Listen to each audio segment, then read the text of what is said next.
Welcome back mga ka-ADB, ka-Aviary. Magandang araw sa atin lahat. Dito naman po tayo sa kwentong ibon at tips. Ngayon po may pagkakaabalahan ho tayo. Meron ho tayo dito ngayong ibon na stress. Pagka-stress ho ang ibon, syempre alam ho natin na parang lugon siya. Saka yung isang ibon naman ay mataba, papunta na sa Sapola. Nag-swap po kami na kaibigan ko. Ito po yung binigay niya. Bakit daw hindi nangingitlog sa kanya? O hindi ron dumadami dahil dito. Ngayon i-swap po kinuha ko para ma-check ko kung ano ang diferensya nitong ibon to. Yun na, nakita ko isang stress tsaka isang mataba. Yun ang pagkakabala natin ngayon at yun ang pagkukwentuhan natin.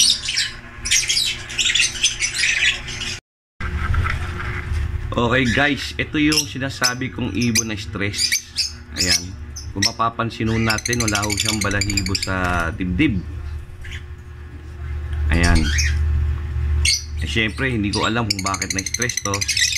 Ngayon, itong dalawang ibon na to na may kondisyon na hindi maganda, nilagay ko muna sa flight cage. Ayan, ito yung isa. Ayan, kung mapapansin natin, ang ganda pa naman ang linis ng ulo niya, blue opa siya, ang linis ng ulo, pero stress siya. Kung mapapansin natin dito yung dibdib niya, lagas. Hindi ko alam kung binubunot niya. I-on muna natin to, yung pag-aaralan muna natin kung bakit ka ganon. Pero okay naman yung pangangatawan niya, wala siyang problema. Yun nga lang, lagas yung balahibo niya. Tapos ito naman guys, yung nakatungtong dyan sa may pairing box, yan ho yung overweight. Wala pa naman siya sa pola, pero yung hawak ko, pag hinawakan mo, laki. Doon pa lang malalaman natin na mataba.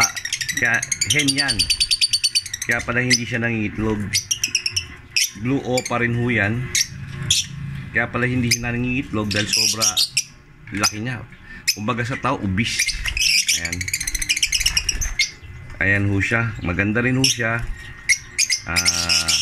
Parang bayo,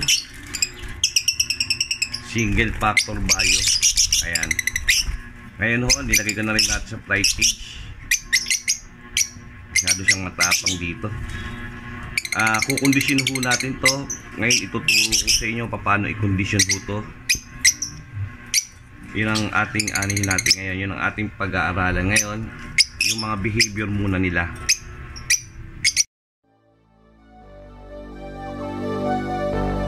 Fill me out with your smile. Now the sunshine brings the light. Fill me out with a flame.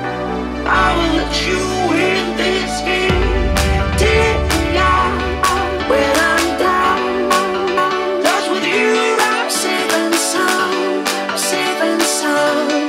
I'm safe and sound. I'm safe and sound. I'm safe and sound. I'm safe and sound. I'm safe and sound. I'm safe and sound.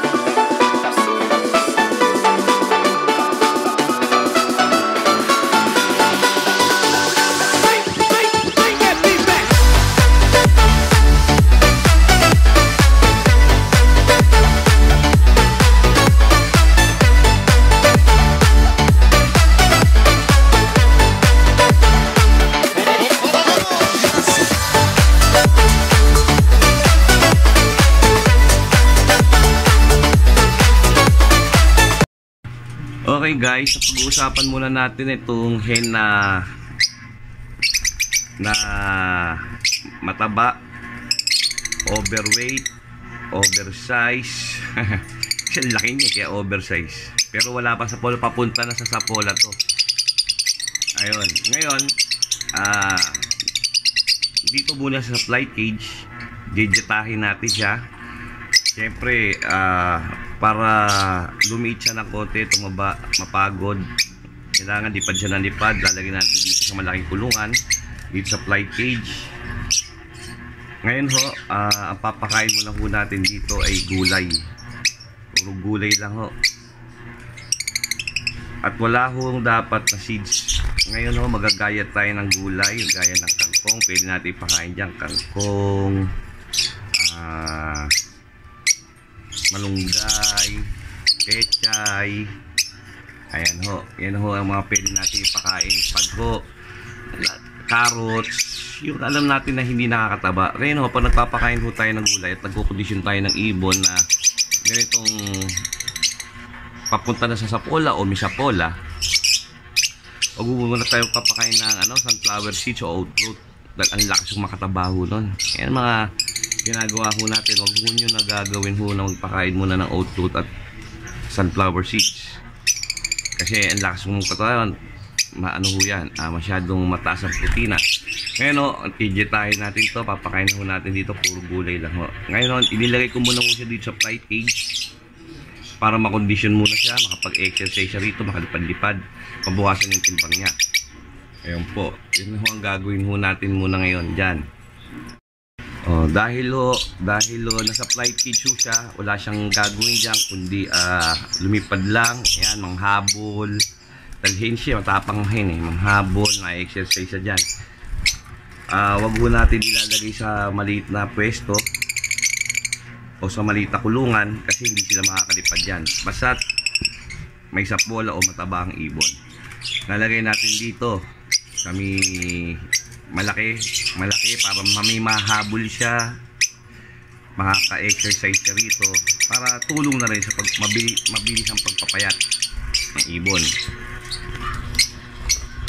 Yun nga, gaya sabi ko, gulay muna ho tayo, gugulayin muna natin. Pagkatapos natin gulayin yan, mga 1-2 linggo, puro gulay lang, wala seeds, walang bird seeds. Pwede ka maglagay ng bird seeds pagka wala ka mo ng gulay. Nabusan tayo ng gulay, hindi tayo nakabili, bird seed lang, yung white millet. Pero kung may gulay naman, puro gulay lang. Ganun ho ang gagawin natin dito para pumayat siya at ma-breed natin. Kasi hindi ho ma-breed na may-ari. Okay? Ngayon po yung isa naman pag-uusapan natin yung stress. Ito naman guys, yung stress na ibon na to, mapapansin mo, kala mo lugon. Stress ho yan. Maaaring pero hindi pa tayo sigurado, maaaring itong ibon na to binubunot niya yung feather niya sa dibdib. Kasi stress siya, hindi natin alam. Sa dating may-ari, hindi naman sinabi kung saan, bakit siya na-stress. Ngayon sinama mo na rin natin sa flight cage para malaman ang behavior niya kung bakit siya ganun. Ngayon ho, etong gagawin naman ho natin dito sa stress na to, ang papakain muna ho natin dito, bibigyan natin ng probiotic, pakainin natin ng masasarap, kabaliktaran ng diet natin. Ito na puro masasarap ang ipapakain natin dito, mawala lang ang stress niya. Baka mamaya gutom dun o may kinakatakutan, kasi pag stress may kinakatakutan, kaya na-stress yan baka may kapwa ibon siya natatakot doon, may kinakatakutan siya. Ngayon, pagkatapos natin lagay sa flight cage yan, ilalagay na natin yan sa mag-isa lang siya. Kasi dito kasi ang problema rito, baka bunutin din ng mga kapwa niya ibon pag nandito siya yung feather niya sa dibdib. Tutuka-tukay niya hanggang hindi tutubo. Pero ito ngayon, nakapapansin natin, yan, pag humarap yan, may konti ng tumutubo sa dibdib niya. Ayan o, may konti ng tumutubo sa dibdib niya. Kaya maaring talagang stress lang ho to. Kaya ganyan. Iba ho ang lugon sa stress. Ang lugon ho, talagang kusang ang ibon talaga naglulugon.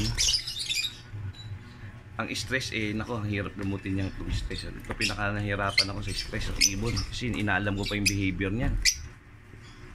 Yan, inaalam ko pa yung behavior niyan. Ngayon ho guys, ang gagawin ho natin dito, gaya ng sinabi ko, mga 1 linggo lang ho rito, alamin ko lang ho yung niya, yung behavior nitong stress na ibon na to. Ayan. Kaya mo muna siya maglilipad-lipad dito, tapos ililipat na ho natin to sa mag-isa lang ho siya. At doon na natin siya gagamutin para tumubo ng maganda yung kanyang balahibo at ma-breed na rin natin ng maayos. Yun po ngayon po, yan po ang pagkakabalahan natin itong araw na to at linggong to. Siguro mga 2 linggo natin titirahin yan. Ayan. Hanggang sa ito, isa rin yung mahirap sa totoo lang itong ang tagal papayat magpakondisyon ng ibon, lalo na pag galing sa mataba. Talagang hindi mangingitlog to. Basta tataba ang ibon, talagang hindi mangingitlog kahit ano mangyari. Kahit wala sa pola, sabihin natin wala sa pola. Pero makatapansin mo lang, ginawa kaming build ng katawan niya, ang laki. Grabe. Malaki talaga. Sobrang laki. Kaya mo muna ngayon sila dyan sa flight cage. Ngayon ho, i-update ko po kayo pagka na-condition ko na ho to at i-breed din natin to. Yun ang magandang balita dyan. Tayo na mag-breed, bibigyan natin sila ng panibagong partner, kanya-kanyang partner, pagka umokay na itong mga ibon na to. Nagaganda pa naman, no? Tingnan nyo, ganda, diba? Yan yung stress, ganda, no? Oh. Okay guys, hanggang dito na lang muna ho tayo. Sana po i-share po natin to sa mga kakilala po natin mag-ibon, sa mga newbie, sa mga breeder, para magkaroon sila ng bagong kaalaman sa pag-iibon. At sana po huwag niyo kakalimutan mag-like, share at subscribe, at pakipindot na rin syempre yung notification bell para lagi tayong updated sa mga susunod kong video. Yun, maraming salamat po sa inyo at God bless.